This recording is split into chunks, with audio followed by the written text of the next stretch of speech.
on the level of demands that we are putting on ourselves, I think it's important around the holidays to set expectations ahead of time for yourself, communicate those expectations as if they are something of a boundary, and then, do your best to hit those goals or hit the commitment that you've set for yourself, and then make a rule internally to say, if I do this, I'm going to be content with my effort.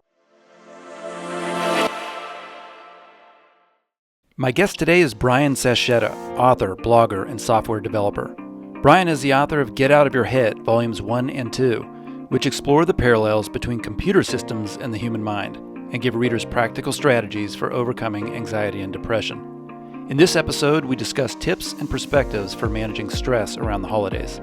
So none of this really comes off as rocket science, right? I think it's more just kind of reminders of compassion and that kind of thing. But jumping into some of the stuff around the holidays, right, is trying to remember that it is a stressful time. It's a stressful time for a lot of people, but it's supposed to be fun in a way, or it's meant to have some fun in it, right? So we want to keep that front and center and remember that we're not just all going to our in-laws to have a miserable time. It may end up working out like that or whatever, but we get together with our loved ones. It's meant to be a celebration, and we're trying to have fun. So we want to try to remember that a little bit. Obviously, there's a lot of things that go into the holidays, things that stress us out and whatnot. So just laying some ground rules can also be helpful for us. I think about, there's a family member that I have in my extended family, and this person will go anonymous for the sake of the podcast, but she's a really good cook, a really caring person, a lovely person. And almost every year that the calendar rolls around toward the holidays, my dad will say, so-and-so doesn't know if she's going to come this year. She's stressed out about this. She's stressed out about that. And she doesn't know if she wants to do it again. And obviously, we don't all know what goes through her head, but we say to ourselves, she's got a family, again, a really good cook, a loving person. Every time she comes, we all have a good time. We're laughing, maybe drinking a little bit, just enjoying each other's company. And I try to think to myself, what's going on inside of her head, right? And when I've talked to my dad about it, he will say, essentially she puts all this pressure on herself to get all the gifts and cook all this food and deliver this experience that she feels she can't live up to, right? Or at the very least, like, no matter what she does is never going to be enough. And so when it comes to anything in the sort of level, like on the level of demands that we are putting on ourselves, I think it's important around the holidays to set expectations ahead of time for yourself, communicate those expectations as if they are something of a boundary, and then, do your best to hit those goals or hit the commitment that you've set for yourself, and then make a rule internally to say, if I do this, I'm going to be content with my effort, right? So putting that into something concrete, if this person in my family said, I'm going to cook a turkey, I'm going to make a dessert, and I'm going to come over at 5 o'clock, that, it sets some ground rules as to what this person expects or what we expect of him or her, right? And so if you have those ground rules in your head, instead of being in this place of a complete mad scramble of, I got to do this and I got to do that, and it's never going to be enough, you say, up front, I said, this is what I committed to. I committed to it because I think it's reasonable and I think I can achieve it. And then when I achieve it, right, I'll show up and everybody's going to have a good time and we're going to forget about the whole thing and all that, right? The other piece too is, I'm guilty of this as well, is like, we put a lot of importance on our personal relationships, and sometimes we're better to other people than we are to ourselves, right? So we say, I said I was going to bring a turkey and I didn't, and I'm going to beat myself up about that because I care so much about all those other people.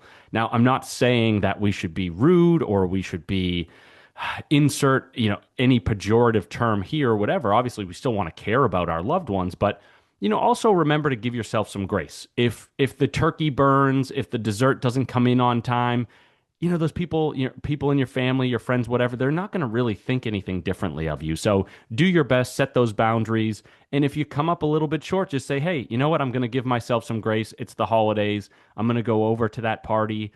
crack a beer, have a glass of wine, and just try to have a good time. So that's one thing that I like to keep in mind for myself and for other people. Obviously, there's a lot of other things when it comes to the holidays, but I kind of like to start with that one. Either for yourself or for the folks you work with, do you have any suggestions for how to make or decide on what's reasonable? What are reasonable goals? How do we know if we're going too far or if do you have any thoughts around that? Yeah, I mean, my main piece of advice is basically, this is pretty pervasive throughout psychology and just the space in general, right? So if you go to a therapist, this sort of idea is there at play, and it's basically just to say things out loud to other people, right? So it's funny when you are having these internal dialogues and you're kind of like, oh, this, that, I don't know. If you say it to somebody else and you're like, is this crazy? Am I crazy? Is this unreasonable? Is this too much?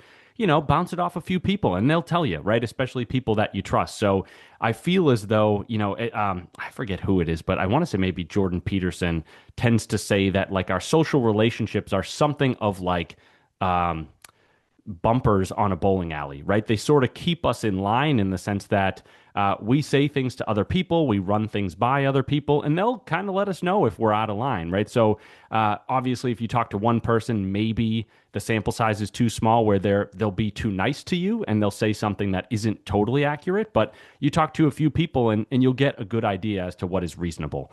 And I think the last piece just being that, you talk to a few people, but also think about it yourself, right? And this is where the idea came to my mind in the first place is, if you think about it and you say it out loud to yourself and you're like, I'm going to cook a turkey and I'm going to make 12 desserts and I'm going to buy 1,000 presents, like you quickly get to the point of saying that's unreasonable for somebody to be asked to do, right? And so again, it's just kind of getting those ideas out there, vetting them a little bit, both with yourself and other people, and making sure that everybody's on the same page.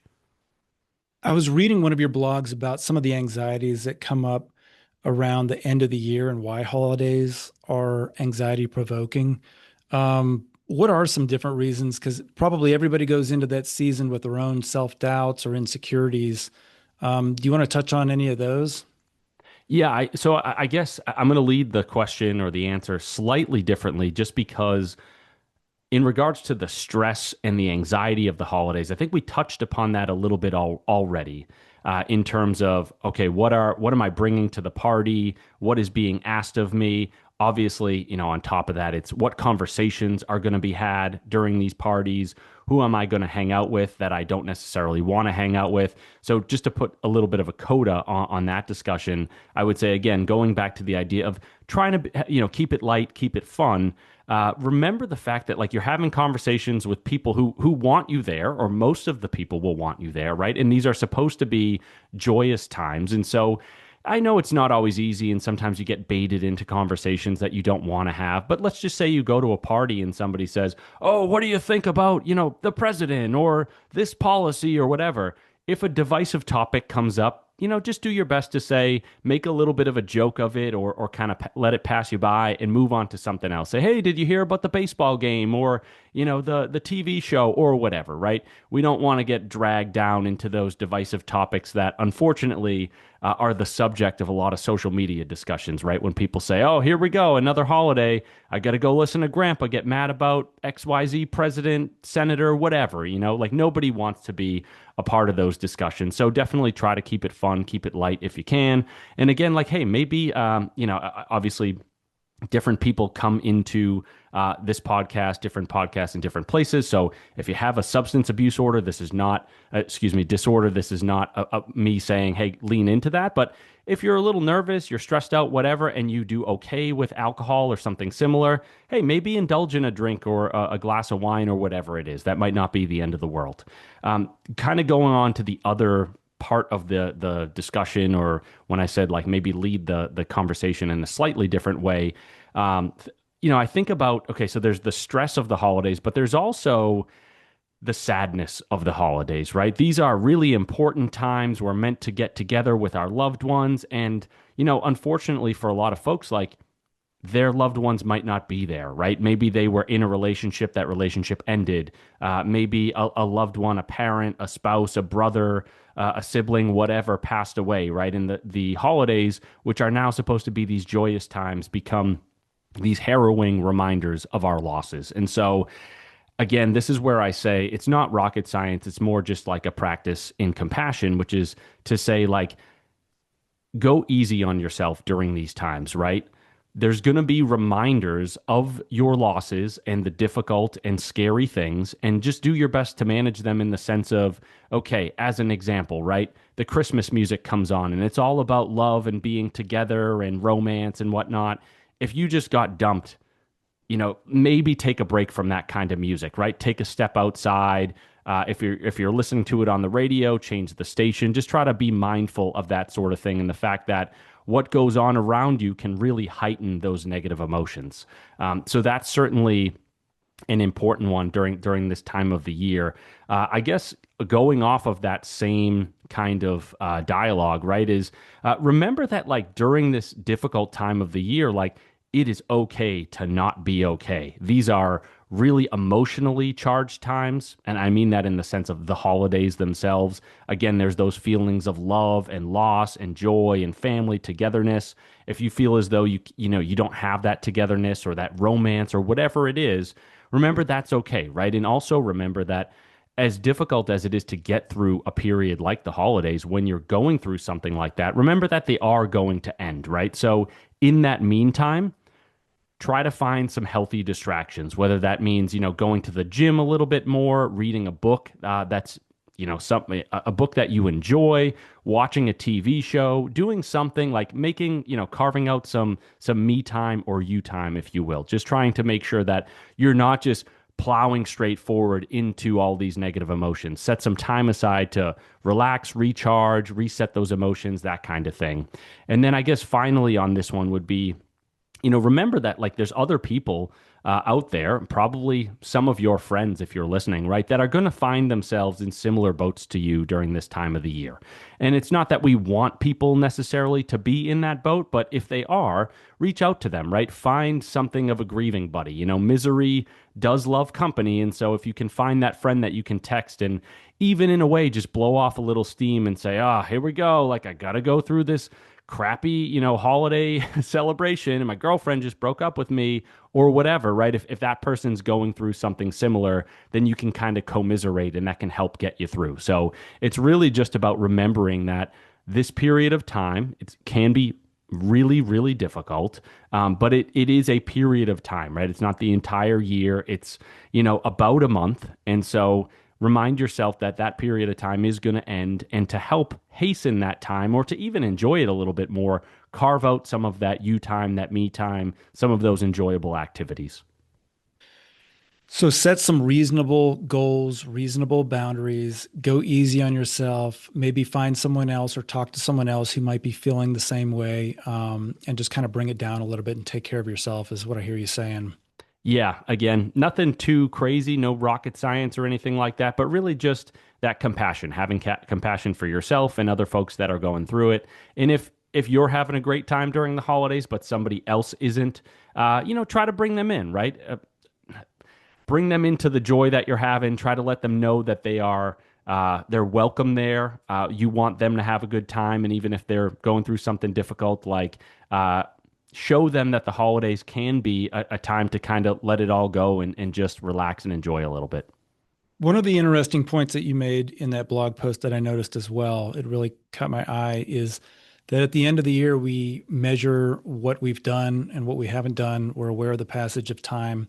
And then when we get around friends and family that maybe we haven't seen in a year, some of those discussions might come up either overtly or within our own minds. So there's a lot of insecurities around what we might have accomplished or what we didn't or where we are in life. Do you have any thoughts about that? Yeah, it's a good question. I don't want this to sound as though I'm piling on for folks who are going through those difficult emotions, but I say this because the psychological research really bears this out, right? Is to say that emotions are essentially signals, or they are suggestions or directives, right? And so they are not necessarily facts, but they are signals that are sent to us that we can choose to listen to or to not listen to, right? And so if you're getting to the end of the year and you're feeling those negative emotions of, let's say, let's avoid the grief piece for a moment and just say maybe disappointment or failure, feeling as though you didn't stack up to something during the year that just happened, right? Try to look at those emotions, as difficult as they are, use them as some sort of compass or motivation to say, okay, the year just ended. I said I was going to do XYZ. I didn't do XYZ. I'm really disappointed about that. I am also, I'm almost beating myself up a little bit because I told myself that I'd be further ahead at this point in time. And this might, be a little bit cheesy because we all know that a lot of us set New Year's resolutions and don't hit them. But we want to try to take that emotion that is brewing within us and use that as motivation to then set some more achievable goals the following year and get us to a place where we're not re-encountering those emotions another year from now, right? If, for example, we said, I'm just pulling this out of thin air, right? If we said, I was going to save $20,000 because I'm eventually trying to buy a condo or whatever. And, I look back and I blew all my money on takeout and, Uber and sports gambling apps and stuff like that. Those emotions are going to hit you across the face at the end of that year, right? For one reason or another, when you get to the end of the year, it just all kind of comes together, right? And you look at that year in review and you're like, okay, I finally see it.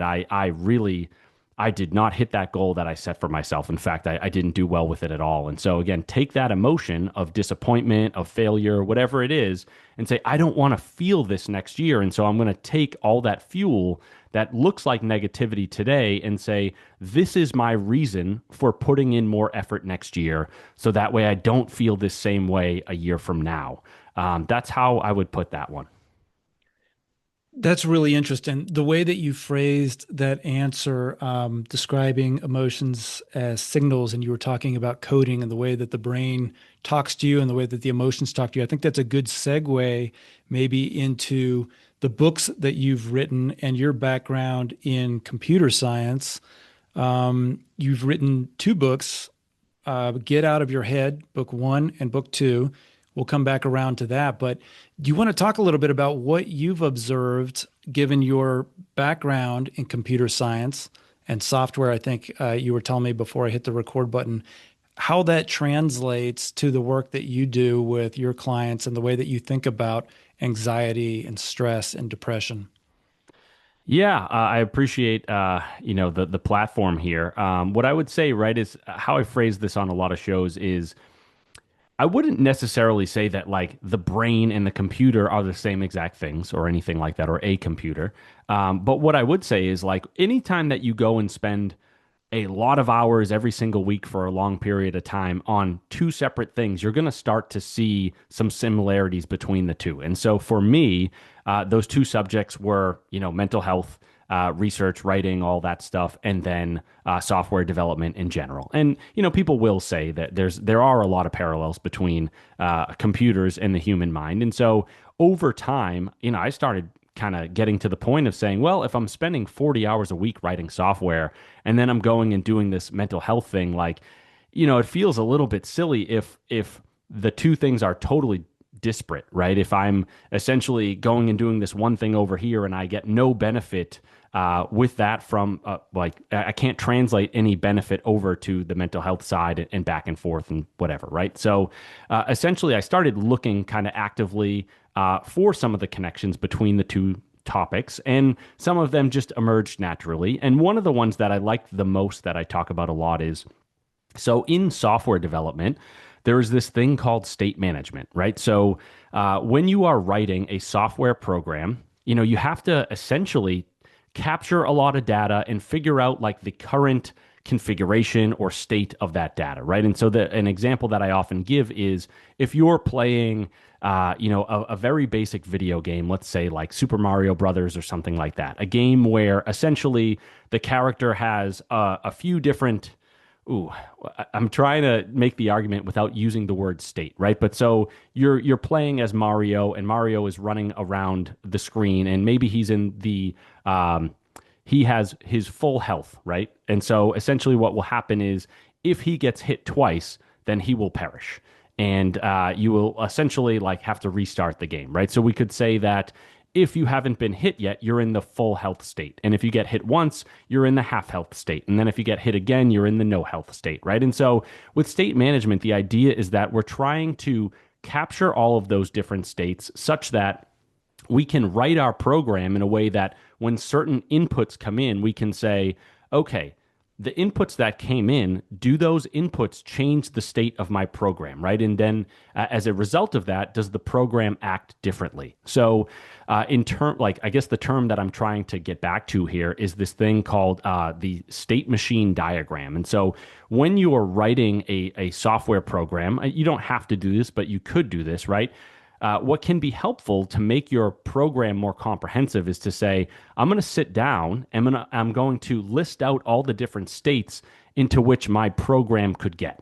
And then from there, I'm going to figure out how does my program act in those different states? And then on top of that, how does it move from one state to the other? And so going back to that example of Mario, right, is we have the three states of full health, half health, and no health. And we know that for example, when we're in full health, we run faster around the world or the video game than we do when we're in the half health state, right? We're a little bit smaller, we can't run as fast, that kind of thing. And then we also know that when we're in that full health state, if we get hit by a shell or a mushroom or whatever, I guess it would probably be a Goomba, right? We get hit by an enemy, we shrink down to that half health state. So the reason I'm giving this sort of preamble is to say that in the mental health space and in the emotion space, right, just of living your daily life, you traverse a lot of different emotional states on a regular basis. And so it can be helpful to list out all of those states and come up with your own state machine diagram to say, okay, on a daily basis, I feel these 10 emotions. When I feel anxiety, when I feel stress, when I feel fear, I typically act or think in this fashion. And then, right, figure out, okay, when I'm anxious, and then I go from anxious to peaceful. How did I get there? How do I typically get there on a regular basis? So what you're sort of doing when you engage in this kind of exercise is you are mapping out your entire emotional landscape and giving yourself a blueprint to say, the next time that I find myself in one of those states that I don't like, one of those emotions that I don't like, I then have a list of different activities that I can engage in to hopefully move myself to one of those better states. So I like that framework because I think it's, even though it's technical, it's relatively simplistic and it lays the groundwork for, some of the things that I write in my first book, which is essentially, I have these 10 steps. I call them the 10 steps to getting out of your head. And those are meant to be examples of things that folks could do, right, to transition from one of those negative emotional states, aka, well, in this case, anxiety, over to something that's less harrowing. So that's a good entry point into the computer science world. And it's technical. I try to provide as much information on the subject as I can without it being overbearing or anything like that. But I do think when folks adhere to a practice like this, they can say to themselves, okay, I'm looking down at my map and I'm saying I find myself in this state right now, and then it kind of forces them into a little bit of a mindfulness practice, right? To be like, I am aware and I'm building that awareness that I am in this negative state. And the more that you build that awareness, the more that you're able to reach for those different tactics that are at your disposal to say, I'd like to get myself back over to this other state. The more that I do this, the more I'll build up that muscle and get better at it over time. That sounds fascinating. That makes a lot of sense. As I'm listening to you, I'm thinking that the hardest part of doing that is actually putting that into action every day and having that self-awareness, that mindfulness, and having some structure around that and how you actually do that. Is that what you describe and lay out in your books? Yeah, for the most part, right? I think everybody's journey and everybody's implementation of the practice is going to be a little bit different. And also, like all the different tactics that we could talk about, not every single one of them is going to resonate with or work for every single person. So, the book is essentially me throwing a bunch of different ideas at the reader in hopes that they find a few tactics that they like that they can implement themselves. But I will say that, the real boots on the ground tactical work, the difficult work is that awareness and then putting that awareness into practice, right? Because by definition, like if you think about anxiety and how it works in the brain and the body, is we have this emergency response system, right? We have the fight or flight nervous system, a bunch of different terms that we could put on it, right? The sympathetic nervous system. And we also have the amygdala in the brain, which people call sort of the fear center of the brain.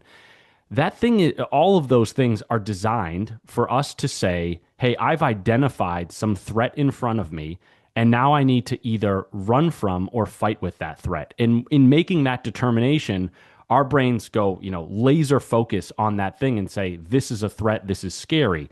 The challenge with that and what makes all of this so difficult is that when that process comes into play, right? When the brain says, this is a threat, I'm locking in on it, oftentimes our prefrontal cortex, the part of our brains that's responsible for critical thinking, regulating emotions and whatnot, that goes offline a little bit, right? Because if you think about being in front of a hungry bear, it doesn't serve us to say, oh, hey, what's the bear's name and what did he eat last night and does he have any siblings? You got to get the heck out of there, right? So a lot of the difficulty of this work is saying, okay, when I go into that fear state, I need to remember to find a way to get my prefrontal cortex back online and do some of that rational thinking, even when my brain doesn't want me to. And I guess just a last point here is the real challenge with this, right, is the hardware inside the body, inside the brain, the amygdala, right? That was either designed, intentionally or unintentionally, whether it's, by God or by natural selection or whatever, a long, long time ago in a very different world, right? So that was designed to help us get away from those scary, menacing, and hungry bears. Today, we don't face as many real bears, right? But we face proverbial bears that are off in the distance on our calendars. And so we're hijacked by things that, I'm not saying that they're not scary because they certainly are, but they're not always life or death threats. And yet they hijack us just as if they are.